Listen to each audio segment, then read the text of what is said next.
activity book para kay bagets nang maiwas sa gadget. At ginawa ko nga yan mga mare gamit itong Canva. So dito nga sa akin template ay naglagay lang ako dyan ng shape. Tapos gumawa ko ng illusion ng stripe na iba't iba yung color. And then sa pinakababa ay lalagyan ko yan ng mga Disney princess character. Bali ito mga image ay kinapi ko kay Maring Google. Tapos in-upload ko na lang dito sa may app ng Canva. Ayan, so next ko naman na nilagay ay itong banner. Tapos nilagyan ko yan ng crown at itong pangalan ni Bagets. Sunod naman ako nag-add ng page at naglagay nitong picture at writing lines. Bali bumuo muna ako ng pattern para mas madali na para sa akin na maglagay ng mga activity. Ayan, so na okay na ako dito sa pattern ay nag-create na ako ng mga activities tulad nitong numbers. Ginawa ko rin na iba't ibang color yung makikita ni Bagets para mas attractive sa mata nila. Tapos nag-add na rin ako nitong mga simpleng tracing lines. Ayan, so aside dito sa numbers ay gumawa pa ako ng shape, color, alphabet at meron pa yan pang boy version. And then next naman ay pinis ko muna yan sa Microsoft Word para mai-adjust ko bago ko i-print para mas ma-maximize ko yung papel. Sa cover photo pala mga mare ay gumamit ako ng photo paper at photo top. Tapos yung pinaka-activity sa loob ay printin ko sa bond paper. Mas maganda talaga kapag may photo top dahil mas titibay itong notebook. Anyway, tiniklop ko na rin yan sa gitna at gagamit nga ako nitong paper trimmer. Para naman ito sa pagkat itong mga activity na ilalagay ko sa loob ng notebook. Ayan, so na okay na, isunod ko naman yan in stapler para magdikit-dikit at tada! O diba, for sure na may enjoy ni Bagets ang pagsagot. Sana po nakatulong tong video ko sa inyo.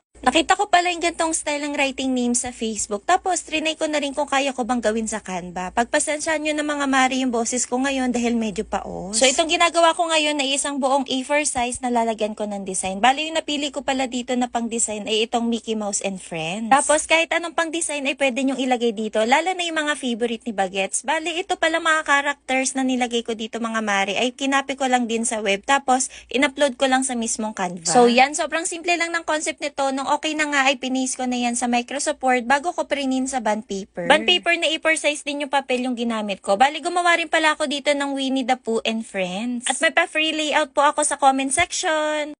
Isa nga sa aking mga best friend ay nag-request sa akin na gumawa daw ako nitong BB book. Kaya trinay ko na rin gamit itong Canva. So dito sa akin template ay simpleng pang design lang din yung nilagay ko. Yung concept ay aesthetic na moon and star. Bali itong unang ginagawa ko mga mare, yung magiging cover page. So magiging ganito na itsura niyan. And then sinunod ko naman ito magiging back page. At dito nga sa back page yung mga nilagay ko ay yung mga information ni BB. Tapos meron ako dito yung my first year na mga pictures. Ayan, para makikita din yung mga pagbabago ni BB every month. Tapos naglagay din pala ako dito ng monthly milestone, tapos itong immunization record. At sa pinakaloob mga mari ay yung doctor notes para sa mga check-up ni BB. Anyway, ito pala at piniprint ko na yan sa photo paper. And then pagka-print itong cover photo ay lalagyan ko rin yan ng cold laminating film para mas matibay itong book na ginagawa ko. Saka ko yung ginapit mga mari, yung mga sobra sa gilid at finold ko na rin sa gitna. Tapos nagprint na rin ako ng magiging laman nitong BB book. Bali yung ginamit ko palang papel dito ay bond paper. Tapos ititrim ko na rin yung mga gilid. So ginamitan ko na lang yan ng paper trimmer. And then sa sobrang tuwa ko nga ng paggamit itong paper trimmer ay napasobrang nga ako ng gupit. Pero okay lang mga mari, di bali sa susunod ay sasaktuhin ko na talaga. Anyway, gagamitin pala ako dito ng pangmalakasang stapler na hanggang 30 na papel ay kaya niyang pagdikitin. Ayan, so okay na nga itong aking BB book at ganito ngayon naging itsura. For sure na isa ito sa mga kailangan ng mga mamshi, lalo na yung mga may newborn para isa na lang yung lagayan ng records. Sana po nakatulong tong video ko sa inyo.